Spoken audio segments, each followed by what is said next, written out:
മുസ്തഫായ നബി ഒരു അരുവിയിൽ അംഗസ്നാനം ചെയ്യാൻ വേണ്ടി പോയപ്പോൾ, ഒന്നു ചെയ്യാൻ വേണ്ടി പോയപ്പോൾ ആ വെള്ളത്തിലൊരു തേള് കിടന്നു പിടയുന്നത് കാണുകയാണ്. പ്രവാചകൻ ഉടനെ ആ തേളിനെ രക്ഷപ്പെടുത്താൻ വേണ്ടി കൈകൾ നീട്ടിയപ്പോൾ മുത്തുപ്രവാചകൻ്റെ കയ്യിൽ അത് കുത്തുകയും പ്രവാചകൻ അത് വേദനിക്കുകയും ചെയ്തു.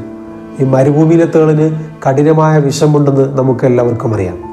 രണ്ടാമതും പ്രവാചകൻ ആ തേളിനെ രക്ഷപ്പെടുത്താൻ വേണ്ടി കയ്യിലെടുത്തപ്പോൾ ശക്തമായി തേള് പ്രവാചകൻ്റെ കയ്യിൽ കുത്തുകയും പ്രവാചകൻ വല്ലാതെ വേദനിക്കുകയും ചെയ്തു. വേദനയിൽ പുളഞ്ഞ പ്രവാചകൻ കൈ കുടഞ്ഞപ്പോൾ തേള് വീണ്ടും വെള്ളത്തിൽ വീണു. മൂന്നാമതും അതിന് തുനിഞ്ഞപ്പോൾ സഹാബാക്കൾ വിളിച്ചു പറയുന്നുണ്ടായിരുന്നു, ഉപേക്ഷിക്കൂ നബിയെ, ഉപേക്ഷിക്കൂ നബിയെ എന്ന്. പ്രവാചകൻ മൂന്നാമതും കിണഞ്ഞു പരിശ്രമിച്ച് ആ തേളിനെ രക്ഷപ്പെടുത്തി കരയിലേക്കിട്ടപ്പോൾ പ്രവാചകൻ്റെ മുഖത്ത് പുഞ്ചിരി വിടർന്നു. തേള് തൻ്റെ കാൽ വെച്ച് പഞ്ചാര മണലിലൂടെ നടന്നു പോകുന്നത് മുത്തുപ്രവാചകൻ പുഞ്ചിരിയോടെ നോക്കി നിന്നു. എന്നിട്ട് സഹാബാക്കളോട് ചോദിക്കുന്നൊരു ചോദ്യമുണ്ട്. 14 നൂറ്റാണ്ടുകൾക്ക് മുമ്പ് ചോദിച്ച ആ ചോദ്യത്തിന് ലോകത്തിന് ഇതുവരേക്കും ഉത്തരം കണ്ടെത്താൻ കഴിഞ്ഞിട്ടില്ല. ആ തേള് തൻ്റെ തിന്മ ഉപേക്ഷിക്കുന്നില്ലെങ്കിൽ ഞാനെന്തിന് എൻ്റെ നന്മ ഉപേക്ഷിക്കണം?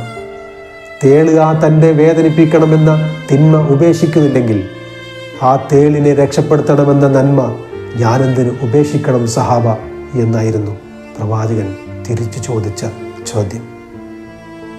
സംഘർഷകലിതമായ ലോകത്തിൻ്റെ മുന്നിൽ അറാഖാൻ്റെ തെരുവീതികളിൽ മുസ്ലിം ഉമ്മത്ത് പിടഞ്ഞു വീഴുമ്പോൾ, സിറിയയിൽ, ഫലസ്തീനിൽ, ലബനാനിൽ, എന്തിനേറെ നമ്മുടെ രാജ്യത്ത് പോലും രക്തത്തിൻ്റെ പുഴ ഒഴുകുമ്പോൾ ഈ ലോകത്തെ സകല മനുഷ്യരും ഒന്നിച്ചു ചോദിക്കേണ്ട ചോദ്യം 14 നൂറ്റാണ്ടുകൾക്ക് മുമ്പേ മുസ്തഫായ നബി ചോദിച്ചിരുന്നു.